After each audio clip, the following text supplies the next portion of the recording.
First principle you need to learn if you want to be a millionaire in your teens or your early 20s is that in order to be a king, you must first be a pawn. And this is really the issue with this generation. And I say this generation even though I am included in it, but I grew up with very traditional principles around respect. I come from a background that is a mix between Eastern European and Middle Eastern. So like growing up, you have no option. You learn respect and you learn the pecking order. And I learned from a young age that you respect your elders. And that's why still to this day, I still sit across the table from people that I'm going to be very honest with you are far less successful than I am, but I shut the fuck up and I listen. Because for me, in my culture, you listen to your elders. Now that doesn't mean you need to take everything that they say on board, but you at least listen. And because I grew up in this environment of learning respect, I learned that, hey, you can be a king one day, but in order to be a king, you first need to be a pawn. You first need to be able to earn your stripes. And by the way, I earned my stripes from a very young age. I started my first entrepreneurial ventures when I was 14. And I learned what it was like to work with clients and, quite frankly, for lack of a better word, be their little bitch boy. I learned what it was like to pay my dues no matter what. It's kind of like, listen, when you're young and you join a football team, you're going to be the one who's the ball boy. At the end of training, you're going to be the one who is expected to carry all of the equipment to and from. And you need to go through that to one day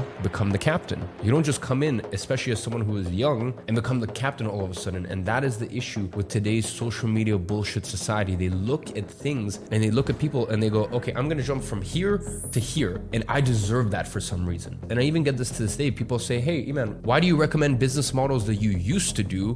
Why don't you recommend what you're doing right now? Do you realize how stupid that sounds? Do you realize why I may suggest business models I did when I first started my entrepreneurial ventures or within 3 years into my entrepreneurial ventures, not now that I am coming up to my 10th year as an entrepreneur? Do you not realize why I would suggest businesses that I started as a pawn, as someone with no resources, no connection, no money, nothing? Do you realize why I suggest those businesses rather than the businesses I have now with millions of followers, subscribers, tens of millions of dollars? Like, I'm sure you can kind of see why I think this is better than this. But this is what I'm saying. The younger generation, they look at things and they're like, no, I want to jump straight to the finish line. You have to earn your fucking stripes. So just remember, to be a king, you must first learn to be a pawn. And there is nothing wrong with that, by the way. There is honor, there is nobility in starting from the bottom of the pecking order, being quiet, respecting the process, and understanding that you will eventually work your way up the totem pole.